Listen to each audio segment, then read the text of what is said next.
On Green Street. Is up on the football field, Green Street? Yeah. Baseball. No baseball field, sorry. That's pretty long.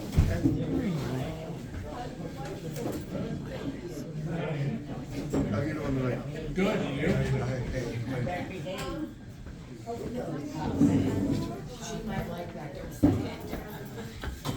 You said about, you should say that they went to zero and it's at five. What was it? That's probably 6 or 7 years ago. No, I thought something. Oh, okay, David said, I thought there was something just in the paper. They might have changed something else. But the original, they changed the setbacks, I don't know, 7 or 8 years ago. Okay. Yeah, okay, that's no big I deal. could use sign for commission. Oh, there we go. Let me sign it. As my persuasive Signature. argument. I'll make it legible then, I guess. Yeah. Do it like pretend like your name is John Hancock. And, you know. Wow. That's a tough one to live up to.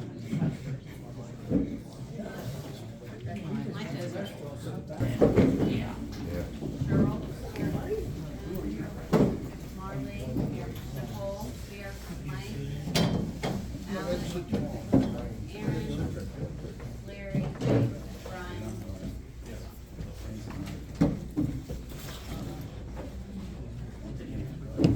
Well, at this time, before we go further, the President has asked that I announce that we had an executive session on February 12th.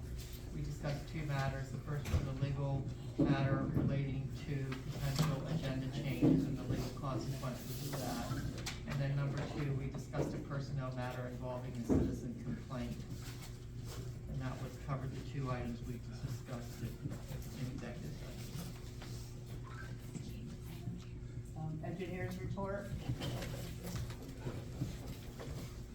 Good evening, everyone.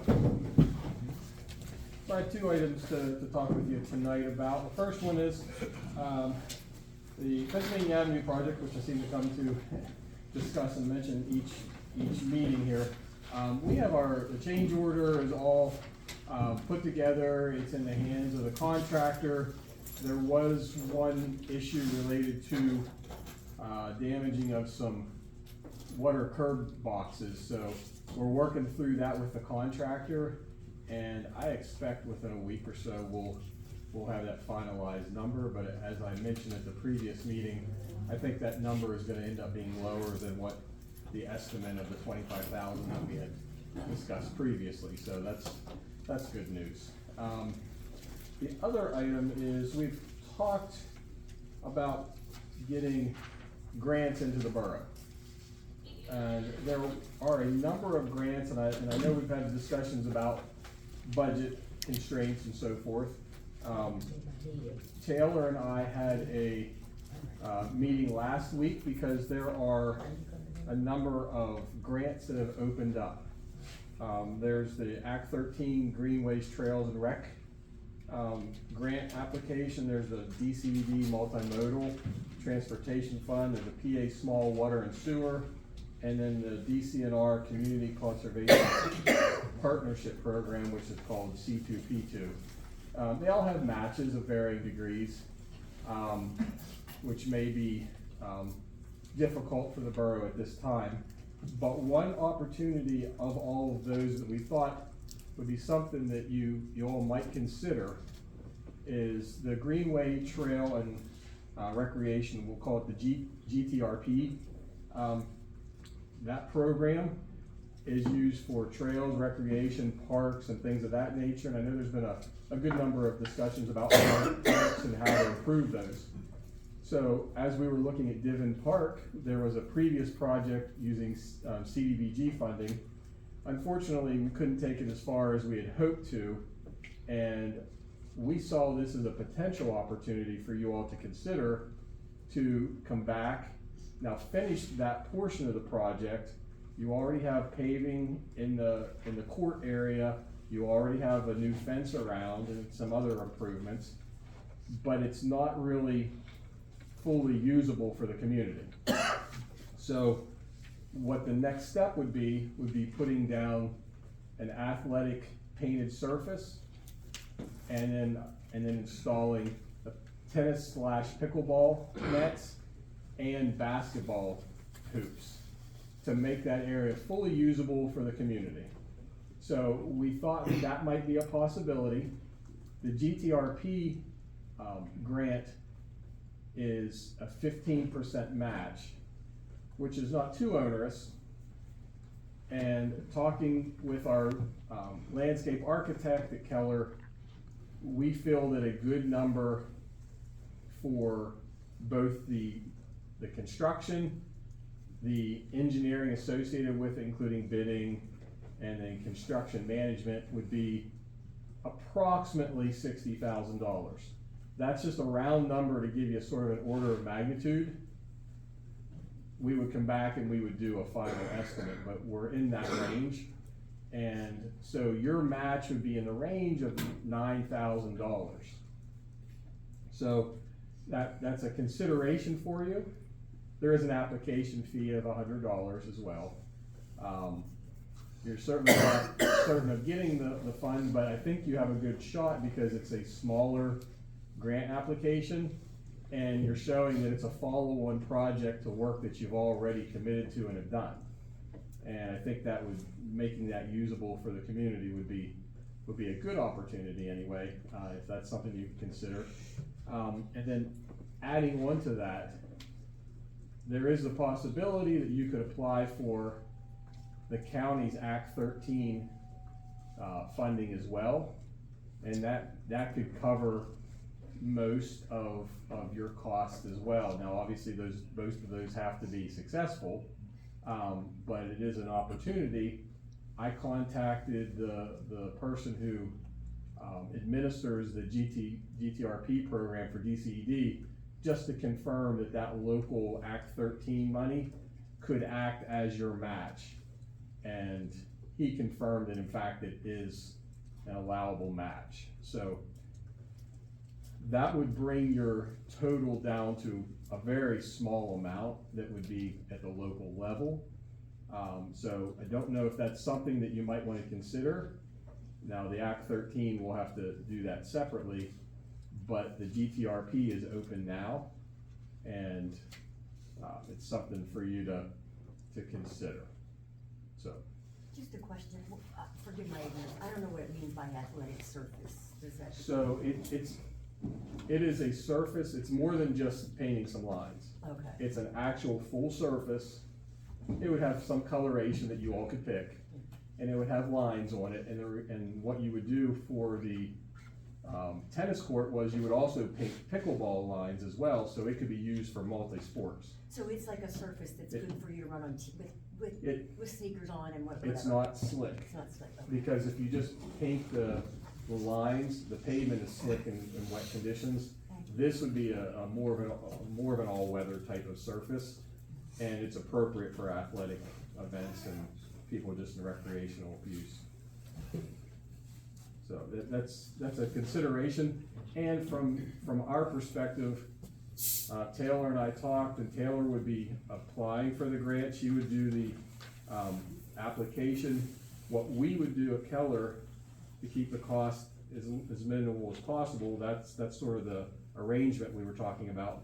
And then for $900, we thought we could give you updated cost estimate, a plan, a narrative, location map, and provide that support that Taylor would need to make that application.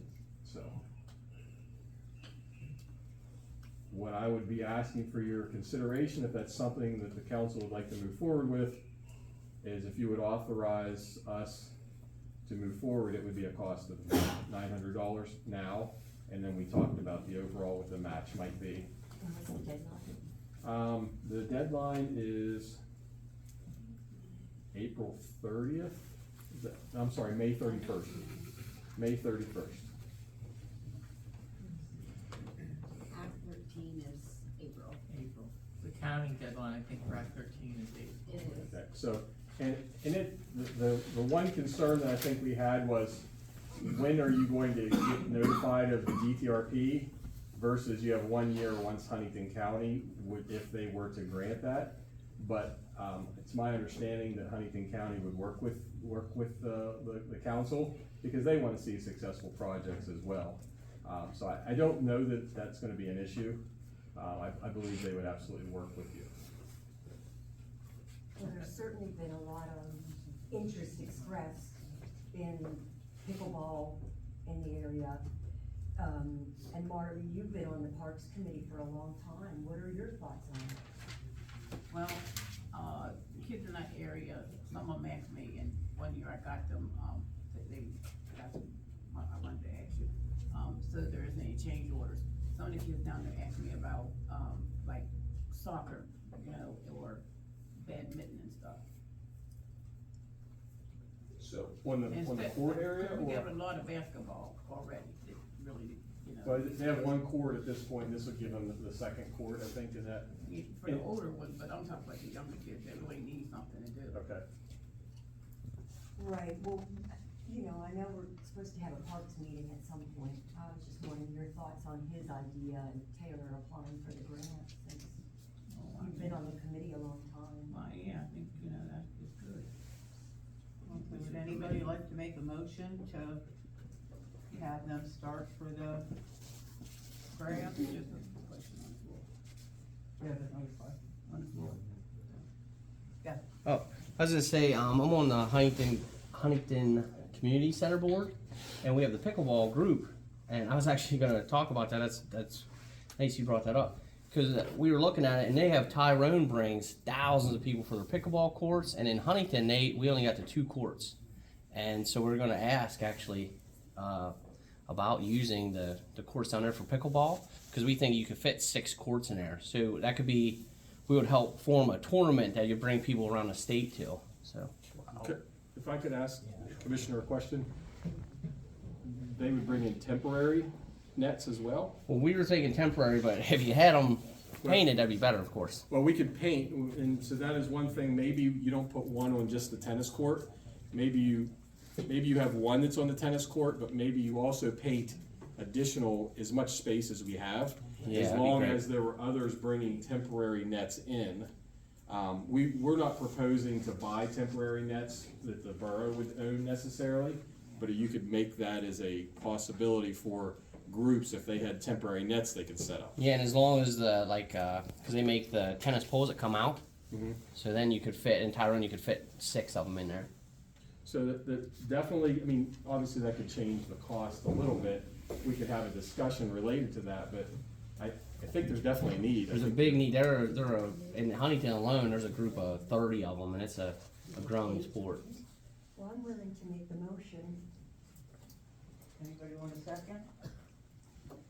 I'll second it. All those in favor?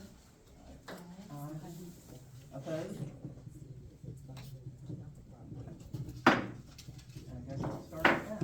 Okay, well, we'll get moving with that, and we'll start coordinating with Taylor, and then we may have some questions for you in terms of how we might be able to best implement what Commissioner Reeder was indicating as well. So we can have that discussion as well. So thank you very much. If there's nothing else, I'll head home tonight. All right, thank you. Visitors requesting to speak, Marley? I am going to get into to speak about civil service, and the reason I asked to speak is, I hear a lot of things out in the public, and one of the things I heard about was, you know, police and, you know, part-time police being hired. I just wanted to be on the record and us to be transparent, and, I did talk to the trainer where I went to in Penn State, and, they said even if a cop is part-time, they have to be on the agenda, and how much time, and, I just want council to make sure we're gonna comply with, you know, civil service and how things are supposed to be properly ran and done. And, that, you know, if that's our process going forward, you know, that, you know, it's being brought to council, or being brought to, you know, the civil service, so that everything can be done right.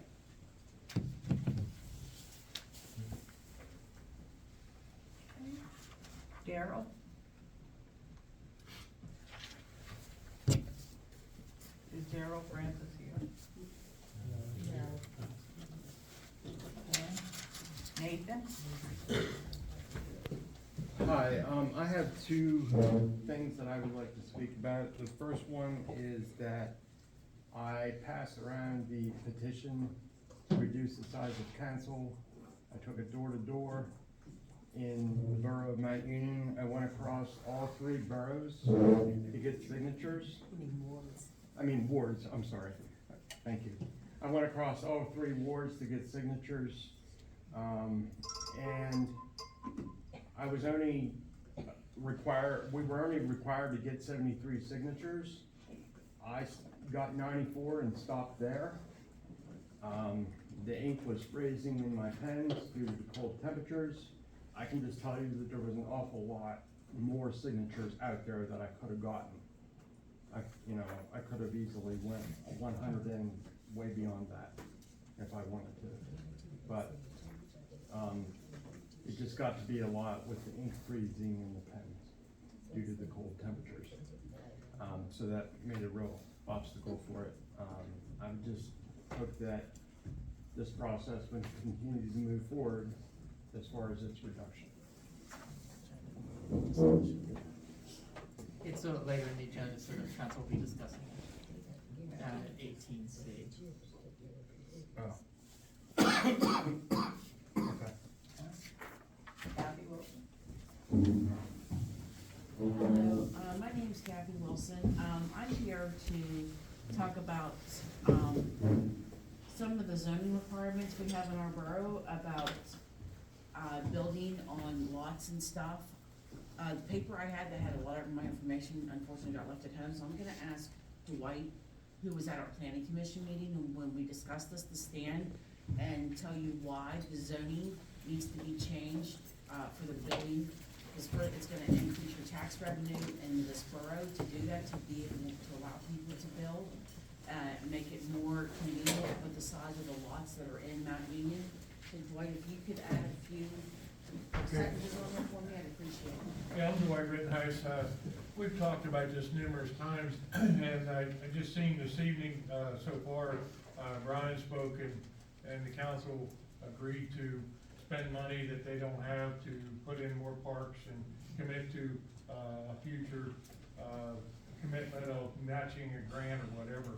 I don't know if Brian would happen to have any extra grant money sitting around that you could gather up to do a little bit of adjusting on the planning, or I guess it's the size of lots and the zoning, I guess you wanna call it. I just applied for a zoning hearing, which costs $450 to take and possibly build a house on a lot which don't match the size properly of the house I'm gonna put on there, which is a very small house, but the lot don't meet the building code size, so we have to ask for a variance. So, if, I think that if we could get the $450 eliminated by going back and changing the zoning that we have to match the lots that we have in the town, which was laid out many, many years ago.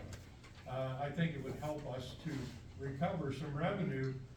Every house that we build in, let's say it's $1,000 tax bill, which is probably very minimal. It's probably gonna be more than that, but the borough then could see a little bit more revenue coming back into their checkbook every year, so that we would have a little bit more money to spend on things like we just committed to, tonight. And so that's, we've been talking about this for years. I know Huntington Borough has made an adjustment. Richard Irvin has, we've been working on this for about a year. He has a bill submitted to allow communities to revert back to the way they were originally laid out. And I'm not sure exactly what all the bill states in it, but he's trying to get that passed at the House of Representatives to possibly let the boroughs and municipalities do that. But I think we ought to take a serious look at this. It's the only thing that I see that could increase revenue in the borough or the municipality to help us out with our crisis of we don't have enough money to go around. The reason we don't have enough money because every time we tear a house down, we lose the tax dollars, and then we divide it amongst everybody that's left, and that puts their taxes up, but we're not collecting anymore, our basis keeps going down. We still have the same water, sewer, streets, sidewalks, and everything else to maintain, even though our population is dropping, so it's something that, I would like to see, us work on a little bit more extensive, and I don't think it's such a major change, I think it's very simple. That, there's some adjustments needs to be made, and then we could advertise, that we have, lots of places to build houses in the borough, and promote our borough, yeah. Yes, sir. Question, when I spoke with you previously, Dwight, and I just think it would be a benefit to Borough Council who's in attendance. My memory is, and this is not an area where I have much, background, but my memory is that some years ago, the setbacks were adjusted for the front of property, to accommodate what might be best for building a home. But that your particular issue, and it may expand beyond the one you're gonna discuss, but is that there are challenges with the side setbacks. Did I understand correctly? Correct. Okay, so, I knew you were going to bring it to the planning commission, and I'm glad that you did. And, it seems like maybe more detail should come to Borough Council, so they know what you're asking for. Well, Cheryl, Well, you're chair of the buildings and also for financial. Could you- First of all, I'm not chair of buildings, I didn't agree to do that, and I thank you very much. I don't have knowledge about buildings, and I already expressed that to you. I will not serve on a committee with Alec Brindle, thank you. I took them all. Oh, I didn't see there was a new one. I haven't gotten a new list if you changed your list. So I think that, it's not me, I'm the guy asking, I'm the guy putting this out here for everybody to see. And I think Tim, had called me after I applied for a building permit, which I knew was gonna be, you couldn't give me a building permit because your laws don't allow it, so we have to ask for permission to do it. I'm not asking for anything different than my neighbor adjoining me, his house don't set 15 feet off side setbacks, okay? So, the lot that I bought, the house burnt down years ago, and it was actually closer than, what I'm asking to build. I'm not asking to build to the property line, I'm asking for the setback. And all I'm looking at is if anybody in this borough has a lot that's 35 foot, it's worth $1,500. I mean, because you can't build one. The code says it's not, you don't have enough square footage. But if that lot was, if the side setbacks were corrected, and the amount of square footage per lot was reduced down to match the lots that the borough had, that lot then becomes worth 15,000 instead of 1,500. Okay, so if the guy, if you're gonna mow the grass, say, Jonathan, I'm mowing grass next door, I bought that lot because it wasn't worth nothing. If you have the opportunity to sell that for $15,000, $20,000, you're gonna think about, maybe I ought to just take my 15 grand and put mowing grass and sell it to somebody. We'll build another house and we'll give Taylor another $800 next year to put on the budget. Okay, so I think that's the attitude that we need to go forward with is, we're all in this together, we need to, how are we gonna generate more money? That's the whole key. We And need to move along. Did you have Yeah. anything else? Just that this is an easier process to go through, it's not gonna take a lot to do it, to increase revenue into the borough. This is something that really should be discussed and looked at to change those setbacks in the borough. I have a question. Dwight, you said that the population here is decreasing, and I do remember some years ago when this was brought up, I've been on council that long. We did look into it, and the reason why Mount Union changed, first of all, was because of the flooding. And then when I went to the courthouse, I've been up there, when you, look at it, and I was one of the people, I have a lot that's next door to me, and I think, you think about it, and I have an uncle also, well, I ain't gonna say his name, but anyhow, there was a fire, and when you know, as long as that close, then you gotta worry about your house being, if their house, if there's a fire, then that catches on fire, and, and then when you look at, landlords, some landlords repair their places, some don't, but I just think, Mount Union, we need to be looking at some, revenue, trying to bring, get a committee to bring some revenue and some jobs here. And looking at this, I was hoping it would be more landowners building than landlords building. That, like say Dwight mentioned at the meeting that if you built a house, you know, there'd be a chance of possibly selling it or something. That you'd be building yourself a brand new house instead of landlords just putting properties up and renting them out. Cheryl was correct, we did change the zoning ordinance back when we made some other amendments where we allowed the front of the house to match the existing street line. We did not adjust side or backyard or area coverage. So the devil's in the details. I would assume that it would only apply to residential districts. You're not gonna apply that to business and commercial districts, number one. Number two, then, what are you gonna say in that amendment to make that happen on all of those different lots? Is there some basic concept that we can apply or do you wanna actually change specific setbacks and area coverages? So you'd have to come to grips with that. And say you reach that formulation, you gotta send it, you have to conduct a public hearing to change the zoning ordinance, you have to send it to both planning commissions, you then have that public hearing, and then there's an ordinance done to adopt those changes, so that's the process you would follow. You're at the stage where we have to figure out what's the easiest way to capture what Dwight's saying, because those lots are unusable, you can't put a house on, and I think as a general rule, a house that people are gonna live in is better than an empty lot, cause you're gonna increase the tax base, and that helps us revenue wise, so. Can I say one more thing real quick, is, I think at this point, we need to form a committee of people in the community to get together to work on this situation. We need together, what Larry has said about the square foot each side is the setbacks or whatever. We need to make that decision as a committee, because we don't cost nothing. And then we need to give it to Larry so that we don't get in trouble. And Larry looks at it and says, okay, and he prepares what we need to do to go, whatever he has to do. And I think it's an important enough issue, I think it makes a lot of sense. I'll donate one meeting at no cost to come down with your group to discuss issues with you and catch things before they get rolling. So I'll do that as, your attorney. I'll give you one evening of my time, which to me is Thank you. most Do we get precious to of pick all. the evening? Well, we can do it during the day, that would be even better, so. But yeah, I'll meet with the committee. And I don't wanna drag out the discussion, but I do wanna comment that when the comprehensive plan has been in process of being put together, one of the comments made by Mackin Engineering and Consulting is that we need updates to our zoning in general, not to stop what you're looking for, but I'm just talking about a generality. Thank you. Absolutely. It is old and it doesn't work well. Thank you. Okay, before we go to a short executive You session, have to call for additional public comment. any additional public comment?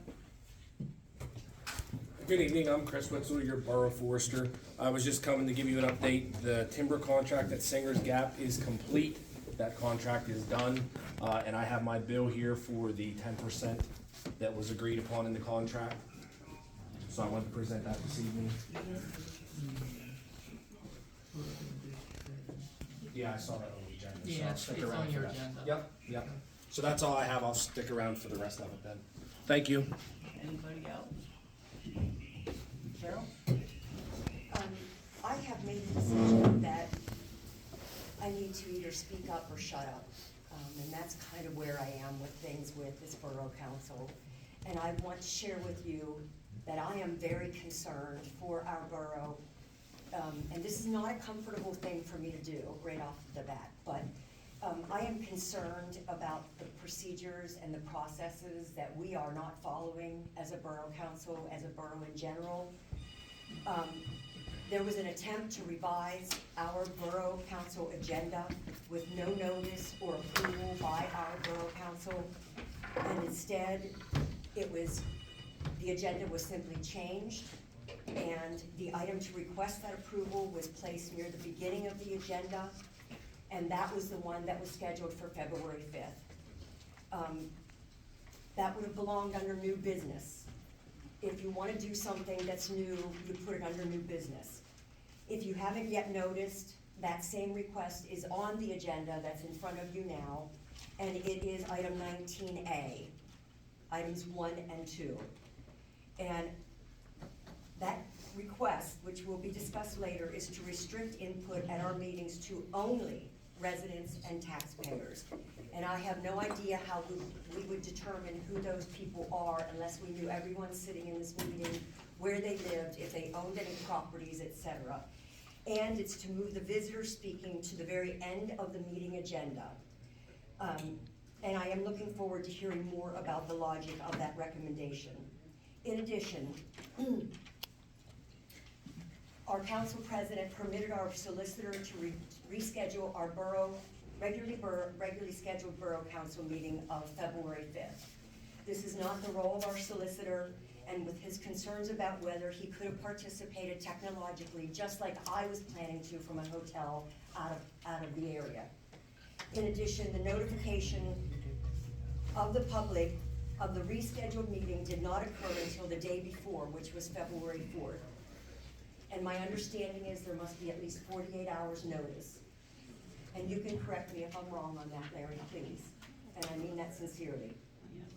There's no time limit for postponing a meeting. Weather wasn't the only issue.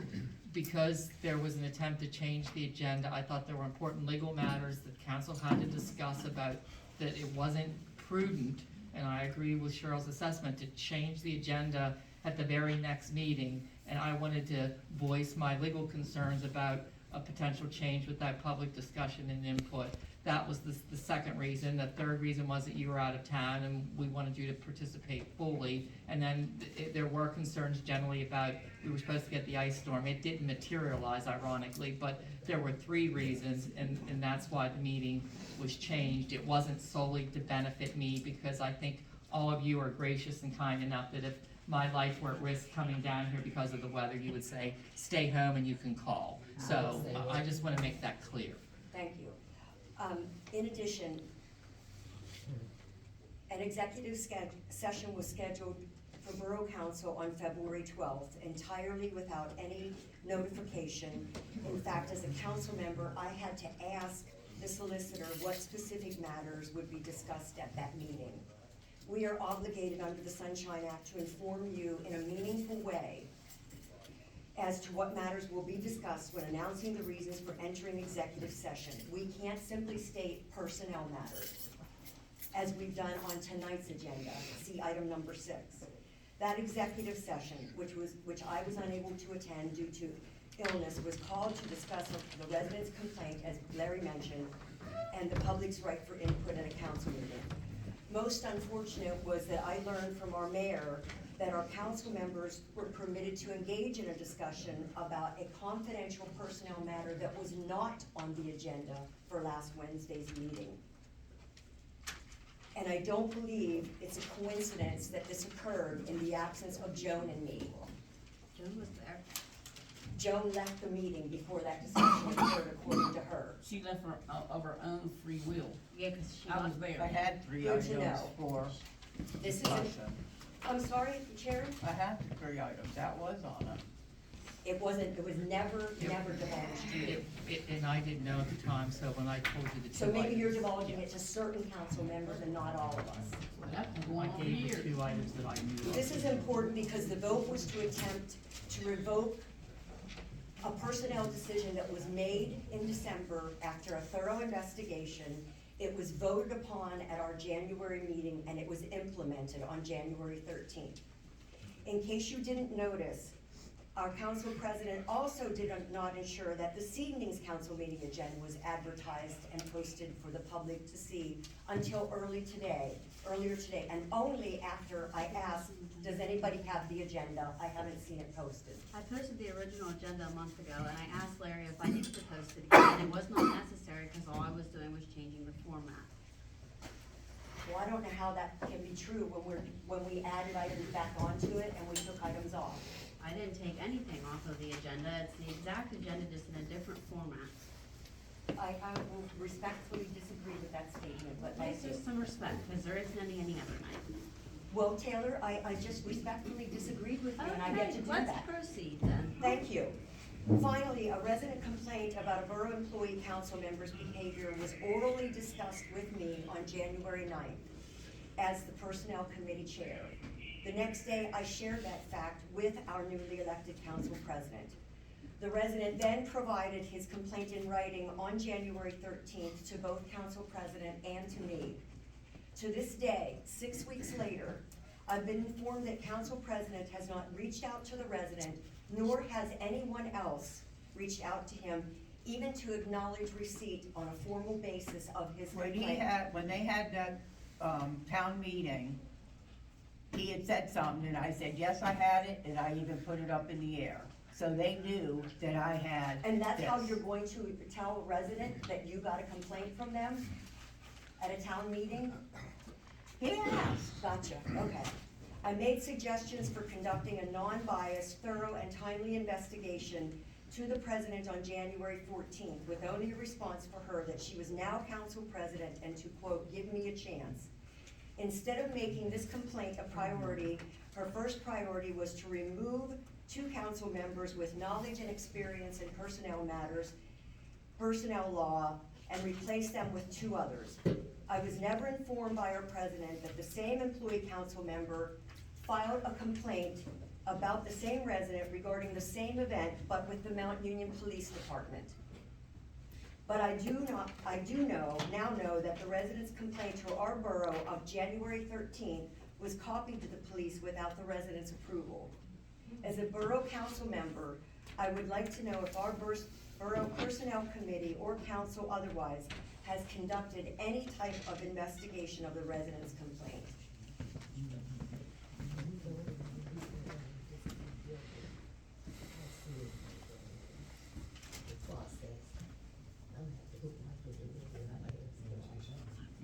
That's what I thought. I'm done, thank you. I like to respond. All right. I like to respond. I've been up here a lot of years, and I think it's, I don't know what to say here. To me, it's like, we're up there in elementary, or down to high school or something. I've been up here a lot of years, and the Sunshine Act has been violated almost every year I've been up here. But I ain't never seen this. But I'm the type of person, if I have something to say to someone, I go and talk to them, you know? And I'm someone, if I go, I have been in the grocery store, talk to people. So when you say about a resident, there's been discussion in the streets or whatever, you know, you talk to people and their opinion, you know? But I think that the public out here, it's a lot of things that they don't know about, they should know about. And we have a lot of things that have been swept under the carpet over the years and for certain people. And do we all need to do better? Yes, we do. All of us sitting up here. And I would say, as your solicitor since what, 2008, I try my best to enforce and to give my council members, my staff that works here, the best legal advice to follow the rules. Sometimes I feel like it's herding cats, like one goes in this direction, one goes in that direction. And I did make the mistake at the executive session of not putting a halt to the discussion of the one employee matter, because it wasn't listed as an item, but it's certainly an item that was worthy of executive session. It should have just been done, with notice to Cheryl so that she could participate, so that we're planning to do that this evening. So I just want everyone to know, I try my best to give good legal advice and to make sure that the law is followed, so. I have a question. The personnel person was there, the person was there, and I said, I think, Cheryl, you were the president then, when it first came up, and I asked you in the executive session to bring the person back. I said, the law in Pennsylvania says we have a right to meet our accuser, that's the law. And you said it was personnel matter. Well, that personnel matter, I don't know where it came from. I come to the borough and it came up and said, well, you know, I understand it was a letter brought up. Well, I didn't bring it up, but I was reassured, or it was mentioned that, you know, about the personnel matter. I didn't bring it up to her, but she was there, so I felt like, hey, you know, bring this person back, you know, and get it resolved. And the person was there at the last one, and all of us had an opportunity to be at that, the executive session. And all of us had our opportunity to stay or leave. So I'm just saying, I'm putting it out there. The personnel person wasn't sitting at home and we was discussing or talking about them. They were there. I don't even know what you're talking about if you're referring to me, Marty.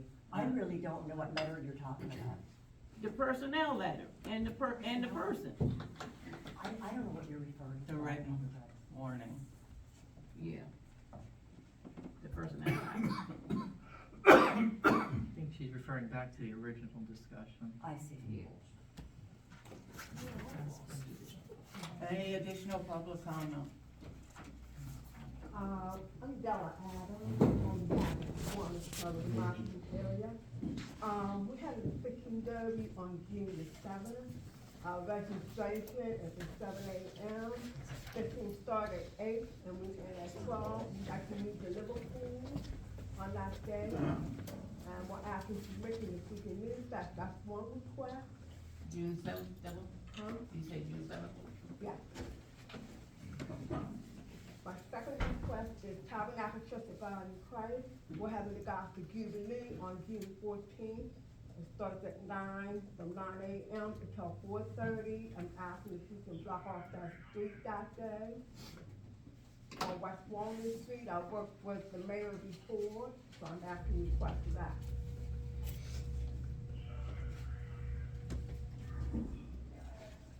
Anybody wanna make a motion? Well, it's not on the agenda. Do you wanna Oh. amend it for the agenda, or do you wanna move it to March? I don't think the couple weeks would that make a difference, Stella, if it's approved at the March 5th meeting? Yeah, we'll take it under advisement. Well, I'm just saying, if it makes a difference, they can amend the agenda tonight. Okay. Whatever suits you is what I'm asking. Either way, Well, which one do you want? You want us to amend the agenda and tonight, or do you want to postpone it till March? That's 2 weeks away. 2 weeks. Whatever, if you need those extra 2 weeks, I'm sure someone would make the motion to amend the agenda. So which do you want? Well, okay. I was asking if it's okay with council. Okay, I think, so why don't you proceed, if any member wants to make a motion to amend the agenda to include approval for those 2 events that she's asked. I'll make the motion that we amend the agenda for the 2 affairs that, that was here for. I'll second. All those in favor? Aye. And now you need a motion to follow up to vote for the actual approval. We added it, now you're gonna approve it. Okay, thank you.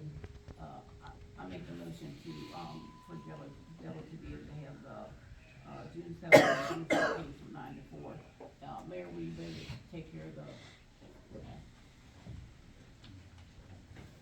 There's a motion. I'll second. All those in favor? Aye. Opposed? All right, before we go in executive session, I want to read something. As council president, my main goal is to do what is best for our town. I am not a politician, so I might not word things correctly. If that happens, I would ask that you contact me to see what I mean and maybe offer advice. 2 times this month, I sent out an email that was taken out of context because I worded it wrong. Instead of contacting me directly, the email was forwarded to other people on and off council. I was bombarded with an overwhelming amount of emails. I want everyone to know that I'm available to council and residents for opinions and/or advice. After all, working together to make Mount Union better is what these meetings are all about. Thank you, and let's see what we can do if we all stick together and stop these crazy meetings we have had the last few months. Yes, I'm clapping, because that's what it's about. Everybody work together. Okay, now I'm gonna call for an executive session to discuss personnel.